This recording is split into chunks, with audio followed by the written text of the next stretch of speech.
Bonsoir à tous et bienvenue dans cette nouvelle édition d'Un cœur qui écoute, votre rendez-vous de spiritualité hebdomadaire. Alors, cette semaine, nous sommes avec Jean-Marc Pin. Bonsoir Jean-Marc. Bonsoir Cyril. Merci d'être venu de Tours, malgré les grèves, pour nous parler de votre livre « Itinéraire d'un croyant gâté », paru aux éditions du Sacré-Cœur. Alors, Itinéraire d'un croyant gâté, ça me fait penser vaguement à un film. Et les éditions du Sacré-Cœur, eh bien, c'est tout simplement vous qui en êtes le fondateur. Alors, vous allez nous parler peut-être un peu cinéma, mais surtout édition et puis de votre chemin de foi, tout simplement. Mais juste avant, je vous laisse nous lire quelque chose. Alors, je vais vous lire le cantique de la création de saint François d'Assise. Très haut tout-puissant, bon Seigneur, à toi sont les louanges, la gloire et l'honneur, et toute bénédiction. À toi seul, très haut, ils conviennent, et nul homme n'est digne de te mentionner. Loué sois-tu, mon Seigneur, avec toutes tes créatures, spécialement Monsieur Frère Soleil, lequel est le jour, et par lui tu nous illumines. Il est beau et rayonnant avec grande splendeur. De toi, très haut, il porte la signification. Loué sois-tu, mon Seigneur, par sœur lune et les étoiles, dans le ciel, tu les as formées, claires, précieuses et belles. Loué sois-tu, mon Seigneur, par frère vent, et par l'air, et le nuage, et le ciel serein, et tout temps, par lesquels, à tes créatures, tu donnes soutien. Loué sois-tu, mon Seigneur, par sœur eau, laquelle est très utile et humble et précieuse et chaste. Loué sois-tu, mon Seigneur, par frère feu, par lequel tu illumines dans la nuit, et il est beau et joyeux et robuste et fort. Loué sois-tu, mon Seigneur, par sœur notre mère terre, laquelle nous soutient et nous gouverne et produit divers fruits avec les fleurs colorées et l'herbe. Loué sois-tu, mon Seigneur, par ceux qui pardonnent pour ton amour et supportent maladie et tribulation. Heureux ceux qui les supporteront en paix, car par toi, très haut, ils seront couronnés. Loué sois-tu, mon Seigneur, par sœur notre mort corporelle, à laquelle nul homme vivant ne peut échapper. Malheur à ceux qui mourront dans les péchés mortels. Heureux ceux qu'elle trouvera dans tes très saintes volontés, car la seconde mort ne leur fera pas mal. Louez et bénissez mon Seigneur et rendez-lui grâce et servez-le avec grande humilité. Quel beau poème. Quel beau poème. Parmi les 1000 fleurs que vous venez de nous lire, laquelle vous plaît le plus en ce moment ? En fait, c'est la beauté de la création. J'ai toujours été émerveillé par que ça soit le paysage, la campagne, la montagne, la mer. Un coucher de soleil sur la mer, c'est absolument remarquable.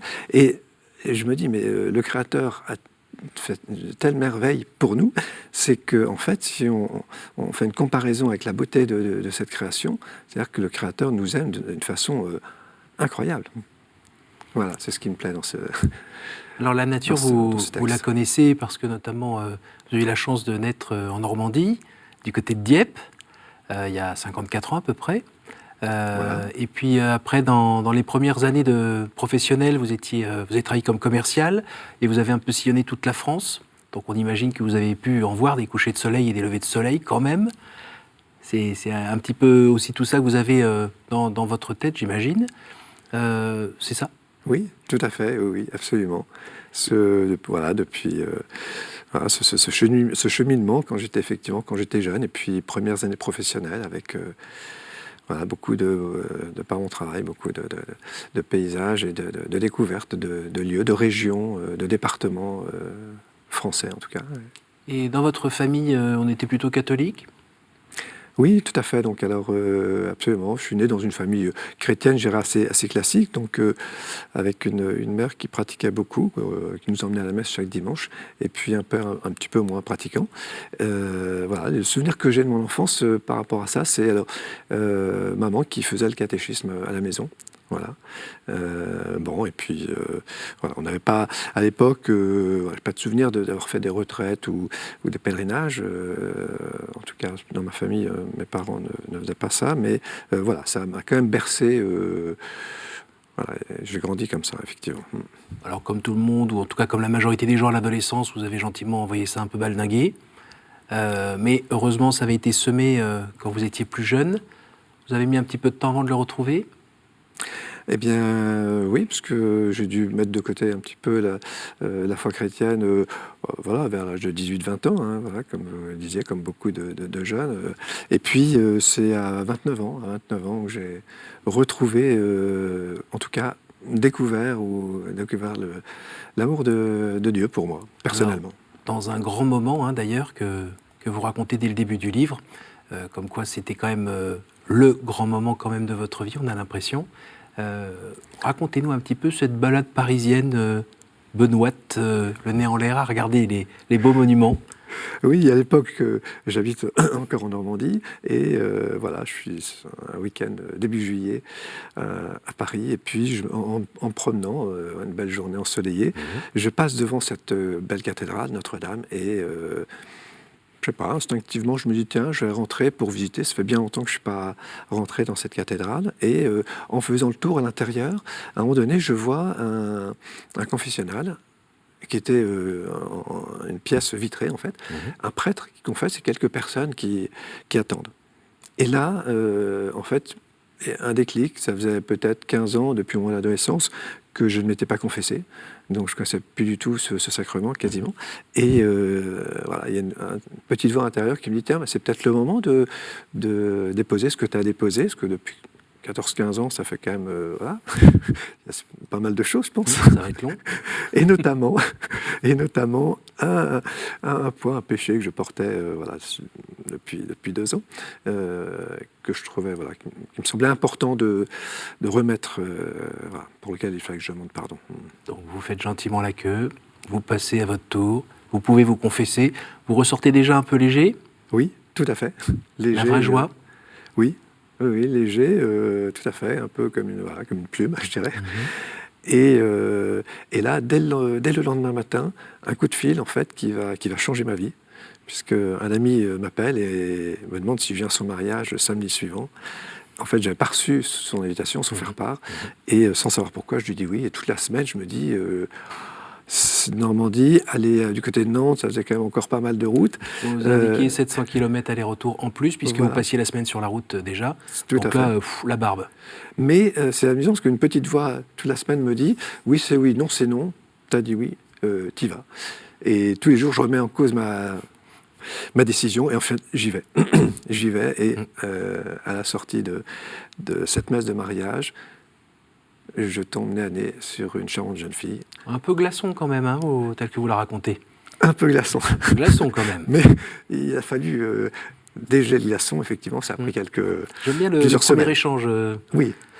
Vous habitez à Paris ? Bah ouais, où est-ce que j'habite d'autre ? Il n'y a que Paris, on peut habiter. Ok. Ça commençait bien. C'était sportif. Alors vous racontez justement que pendant ce temps, vous êtes un petit peu distant, mais manque de chance, vous êtes à la même table. Voilà. Ah, et puis vous commencez chacun à vous adresser à votre voisin de droite, de gauche. Au bout d'un moment, il n'y a plus grand-chose à se dire. Donc, et vous faites connaissance. Et puis en fait, vous faites connaissance avec donc votre future femme, tout simplement. Voilà. Alors vous parliez de Léger de Plume il y a quelques minutes. Côté Léger, je crois que vous allez l'inviter à un week-end au bord de la montagne, et puis vous allez lui faire découvrir les charmes du vol plané. Du parapente, exactement, du parapente. Et effectivement, donc ça a été un week-end assez merveilleux sur les bords du lac d'Annecy, donc Haute-Savoie, très belle région. Alors depuis, il y a 4 enfants qui sont arrivés.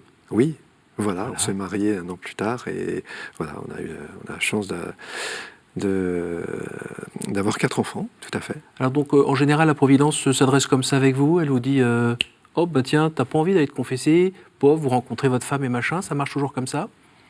Alors non, alors c'est pas toujours là c'est passé de façon un peu incroyable, naturelle.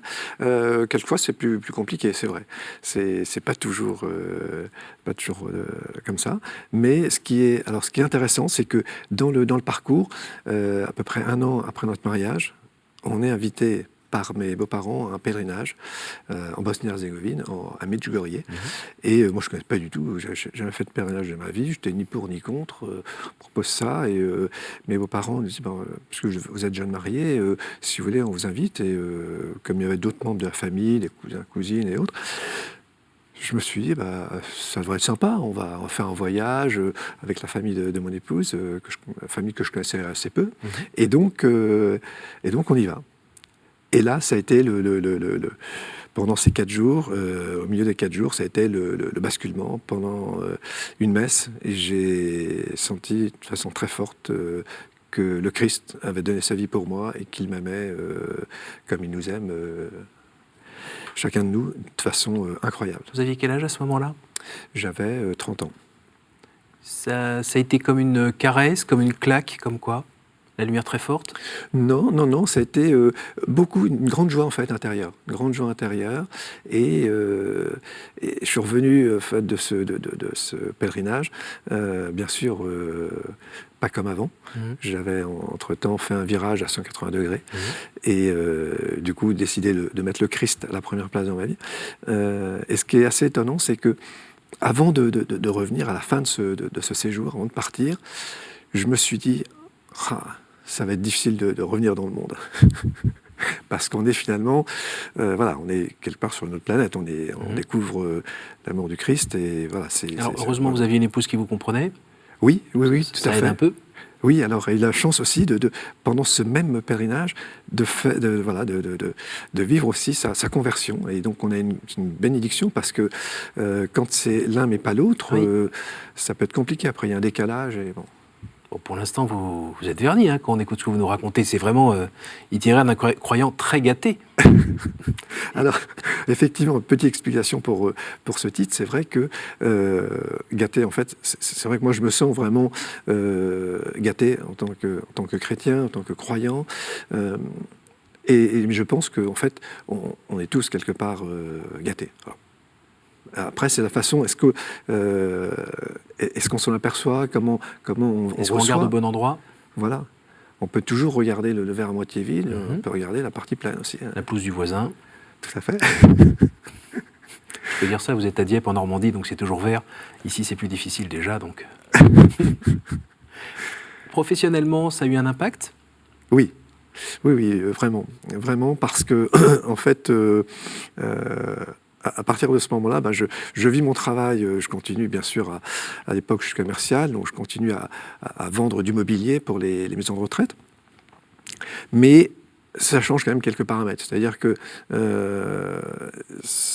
je fais vraiment avec ma plus grande conscience, et puis j'essaie de le faire avec le plus d'amour possible, et dans le sens, dans une démarche de service, plus que mercantile, bien que c'est un travail. Arrêtez de vendre des tapis de course dans les maisons de retraite et tout ça, ça vous voulez dire ? Non, je continue ce travail, mais il y a notamment un épisode assez étonnant, c'est que donc à l'époque, j'essaie d'obtenir des bons de commande d'un certain montant, quelquefois, plusieurs centaines de milliers d'euros. Et donc, d'une part, la concurrence est rude, mais ça, c'est normal. Mais d'autre part, j'étais confronté à ce qu'on peut appeler des pots de vin. Et donc, dès la première fois, j'ai dit non à ces pratiques. Et du coup, ce qui m'a valu, quelques mois plus tard, un licenciement, puisque je ne rentrais pas dans le schéma. Ça vous a fait douter un peu du bien fondé d'avoir refusé le pot de vin ou pas ? Ah, mais j'étais très heureux d'avoir été licencié pour être resté honnête. Ça m'a vraiment, même si l'avenir était totalement incertain. Oui, puis avec 2-3 enfants à la maison, en fait. Voilà, tout à fait. Humainement, il était incertain. Mais avec la Providence, il ne faut pas s'inquiéter. Alors, qu'est-ce qu'elle a fait, la Providence ? Elle vous a laissé mariner un petit peu, puis après, elle vous a proposé quelque chose ? Alors, je suis toujours dans l'itinéraire du croyant gâté, moi. Tout à fait. Donc, j'ai eu la chance d'être accueilli par une association qui aidait les chercheurs d'emploi, personnes à recherche d'un emploi, à faire un bilan de compétences et ensuite aider à retrouver un job. Et là, ça a été vraiment une bénédiction parce qu'en fait, ça a pu déjà me poser un peu et puis redéfinir un projet professionnel avec ses valeurs, avec ses convictions qui étaient fortes et qui le sont toujours. Et après, je suis parti sur ce qui me convenait le mieux, en fait. J'ai gardé ce métier-là, mais en créant mon entreprise, donc une petite structure, pour faire exactement le même métier qu'avant, mais avec des paramètres que je définissais moi-même. Alors après, on va vous retrouver un moment avec un site internet qui vend des objets religieux, que vous allez ensuite revendre. Et puis aujourd'hui, on vous retrouve libraire à Tours, tout simplement, Oui. en train d'organiser le Salon des auteurs chrétiens depuis quelques années. Vous nous sortez aussi un livre, vous lancez une maison d'édition. Comment vous êtes... Alors déjà, le milieu du livre chrétien, les librairies religieuses, j'avais le souvenir qu'elles avaient tendance à fermer, être remplacées plutôt par des friperies. Vous en reprenez une, et puis vous lancez dans l'édition. Je n'ai pas le souvenir non plus que c'était un marché super porteur. Expliquez-nous. C'est vrai, c'est vrai. Alors, en fait, depuis une douzaine d'années, dans mon travail, dans mon activité professionnelle, j'essaie d'être attentif à ce que l'Esprit Saint veut me dire, Par le biais de la prière, par le biais de la prière prière quotidienne. Prière quotidienne, bien sûr, les sacrements, notamment la messe, la confession, et puis le partage, les rencontres avec les uns et les autres. Dans les équipes Notre-Dame ou ailleurs. Équipe Notre-Dame, entre autres, tout à fait. Et alors, comment je me suis retrouvé être éditeur, c'est qu'il y a eu un petit souci de santé entre le moment où j'ai aménagé la maison de retraite et cette période de l'édition. On m'a découvert une maladie du cœur il y a 13 ans, c'était en 2007, très exactement, un soir. Et là, donc, ça m'a mis un peu un coup sur la tête. C'est-à-dire que finalement, tout allait relativement bien. L'aménagement de maison de retraite se passait très bien. Et là, un soir, je me retrouve à l'hôpital parce que j'ai un cœur qui fonctionne plus bien, qui bat de façon anarchique.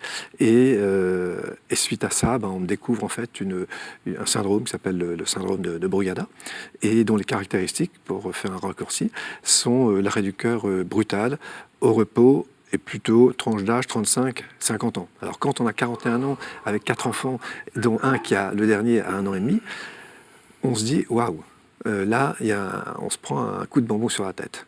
Vous qui êtes plutôt sportif, vous étiez très sportif quand même là pendant toute votre jeunesse et autres, on s'y attend pas, quoi.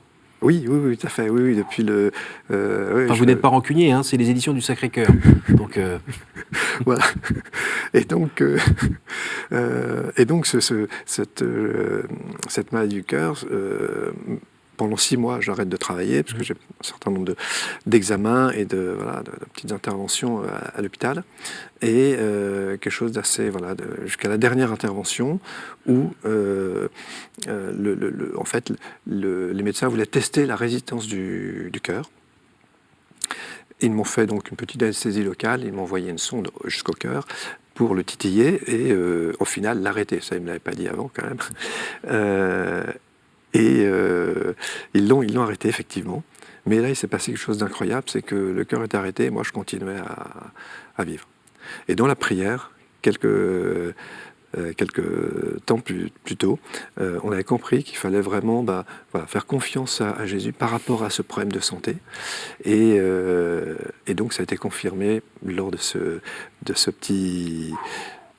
petite chose à l'hôpital, de cette intervention à l'hôpital. Et c'est pour ça, en fait... Votre épouse a le cœur bien accroché aussi, donc. Oui, et j'ai de la chance pour ça. Oui. je rends grâce. Gâté, on a dit. Absolument. Absolument. Et donc, voilà pourquoi on a appelé cette maison d'édition les éditions du Sacré-Cœur, qui a été aussi un démarrage assez étonnant. Ça a démarré sur quoi ? En fait, ça a démarré, j'avais plus de travail à l'époque, c'était 2014, et on a, avec une amie, on a organisé une veillée de témoignages d'amis franco-brésiliens qui sont missionnaires, que vous avez reçus il y a quelques années, Romain et Renate Châteauvieux, qui ont fait une mission qui s'appelle Mission Tebiac, qui sont aujourd'hui à Santiago de Chili pour Miséricordia, qui accueille les pauvres, les enfants. Et pendant leur soirée de témoignage, je pose la question du livre. Mais est-ce que vous avez déjà écrit votre témoignage? Je ne la posais pas pour moi, mais pour le propriétaire de la librairie La Procure de Tours, qui m'a demandé de poser cette question. Et Romain dit non, j'ai pas le temps, on n'a pas le temps. Et juste après, une personne pose une autre question, complètement différente, et la réponse a été c'est celui qui a l'idée qui fait. Et cette réponse de Romain, je l'ai pris en plein cœur. C'est-à-dire que Le livre, eux n'avaient pas le temps. Nous, avec Charlotte, mon épouse, on avait du temps. Et dès le lendemain, on leur a proposé de faire leur livre, alors qu'on n'était pas du tout auditeurs et on n'y connaissait rien dans le domaine. Et 5 mois plus tard, ils nous ont dit, Banco, on aimerait que vous nous fassiez le livre. C'est comme ça qu'on a créé cette maison d'édition. Superbe. Et aujourd'hui, on en est où pour la maison d'édition ? Eh bien voilà, depuis 5 ans, elle suit son petit bonhomme de chemin. Alors on fait peu de livres, on en fait 3 ou 4 par an, souvent des livres de témoignages, mais aussi un peu de livres de spiritualité ou des romans jeunesse. Voilà, le but c'est une maison d'édition chrétienne, donc c'est porter une petite pierre à l'annonce de l'Évangile, vraiment de façon très modeste. Et voilà, on est distribué comme n'importe quel éditeur chrétien ou autre. Voilà. Alors aujourd'hui, dans votre vie personnelle, dans votre vie spirituelle, on est dans une phase plutôt paisible, tout roule, ou il y a encore du combat, il y a encore... Alors c'est pas tout, c'est pas forcément facile. Il y a énormément de joie à se laisser guider par l'Esprit Saint. Mm-hmm. Je dis bien essayer parce que c'est pas toujours facile. Mm-hmm. Et en même temps, la réalité du quotidien, et notamment si on prend le plan du travail, c'est la réalité économique. Mm-hmm. C'est vrai que les librairies religieuses aujourd'hui ont plutôt tendance à disparaître qu'à se développer. Oui. Voilà, il y en a de moins en moins. Mm-hmm. J'ai créé avec une autre personne, nous avons créé cette librairie parce que la procure de Tours, malheureusement, avait fermé. D'accord. Donc, quelques mois plus tard, on s'est senti appelé à créer cette nouvelle librairie, la librairie Saint-Étienne, et qui a démarré, on a créé ça en 5-6 semaines, donc ça a été très très vite. Et vraiment, c'était quelque chose d'assez incroyable. Alors, c'est une petite structure, hein, c'est 50 mètres carrés, c'est modeste, mais ça rend service. Et pour faire vivre effectivement cette librairie, eh bien, il y a eu cette idée, il y a 3 ans, de lancer un salon d'auteurs, comme il en existe d'autres en France, pour essayer de faire vivre le livre chrétien avec la rencontre personnelle entre auteur et lecteur. Alors, dites-nous quand même, parce qu'on arrive déjà à la fin de cette émission, quel est votre secret pour entendre, comprendre, recevoir ce que vous propose ou vous demande l'Esprit Saint ? Alors, c'est pas facile. Mmh. Quelquefois, ça prend du temps. Mmh. Ce livre, si on m'avait dit il y a 4 ans, un jour t'écrirais un livre, non, jamais, je vois pas pourquoi j'écris un livre. Mais Raphaël Simon, donc, qui a coécrit ce livre avec moi, que j'apprécie beaucoup, donc... en fait, ce livre, au début, c'était pour faire mémoire des merveilles du Seigneur dans une vie ordinaire. Et puis, j'ai commencé en 2016, pendant l'été, et puis à la fin de l'été, je lui envoie une dizaine de pages, et elle me dit, c'est bien, il faut que tu continues, tu pourras en faire un livre. Alors, je continue lentement, et puis, elle me relançait régulièrement, alors, t'en es où de ton livre, etc. Et donc, on finit ensemble le livre, automne 2018. Automne 2018, et là, pendant 7 mois, je me dis, non, je ne vais pas le publier, non, surtout pas. Une semaine, je dis, non, une autre semaine, pourquoi pas. Ça aurait été dommage, oui. Voilà, et puis mon accompagnateur spirituel me dit, en janvier 2019, il faudrait que tu ailles faire une retraite spirituelle, une retraite en silence d'1 semaine. Alors je vais faire une retraite en foyer de charité, et là, toute la semaine, le Seigneur me fait comprendre qu'il faut témoigner, donc qu'il faut... a priori, éditer ce livre. Mais je suis un peu comme Jonas, je pars en marche arrière. Et là, je le fais lire à 2 prêtres pour demander leur avis. Et les 2 me disent, oui, ça peut aider les personnes, donc c'est plutôt bien de le faire. Mais je recule encore. Et ce qui m'a vraiment décidé, c'est le lendemain du triste incendie de Notre-Dame, puisque le livre commençait à Notre-Dame, oui. Et il était fini depuis 6 mois déjà. Voilà. Donc c'est pas toujours, ça se fait pas comme ça, et ça peut prendre un peu de temps. Et puis vous ne dites pas toujours oui tout de suite non plus, quoi. Je dis pas toujours oui tout de suite. Voici venu le temps de tirer une carte, de nous lire la question, de nous répondre brièvement. Je vous écoute.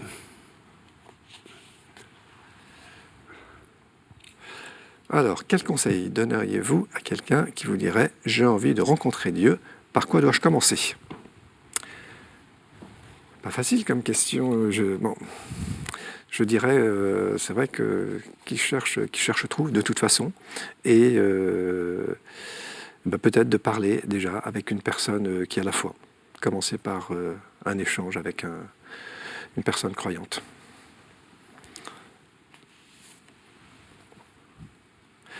Alors, quel est pour vous le beau geste d'amour ? Le beau geste d'amour, c'est d'essayer de s'oublier et de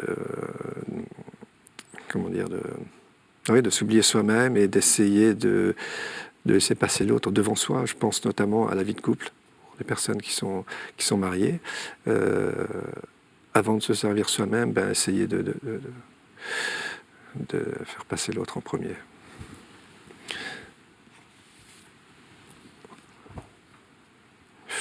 Quelle image vous faites-vous du paradis ? Alors, je pense que ça va être une grande fête. Une grande fête, je vois ça un peu comme un mariage. Je sais que le jour de mon mariage, j'étais très heureux. C'était un jour extraordinaire, qui a passé très vite. J'ai pas vu passer la journée et je pense que, et pourtant il y avait un peu de monde, quelques centaines de personnes. Je pense qu'au paradis il y aura déjà beaucoup de monde et voilà, ça va être un moment de joie qu'on ne peut même pas imaginer parce que voilà, ça va être tellement beau et en même temps je pense qu'on s'ennuiera pas parce que voilà, on sera avec Dieu, dans ce bonheur éternel. Voilà.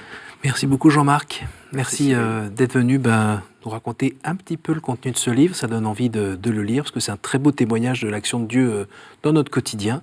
Et merci d'avoir eu la simplicité de nous le partager. Et ça aurait été dommage qu'il ne soit pas écrit. Merci à vous tous pour votre fidélité. Si vous voulez revoir cette émission, il y a toujours notre site www.keatotv.com. Rendez-vous la semaine prochaine.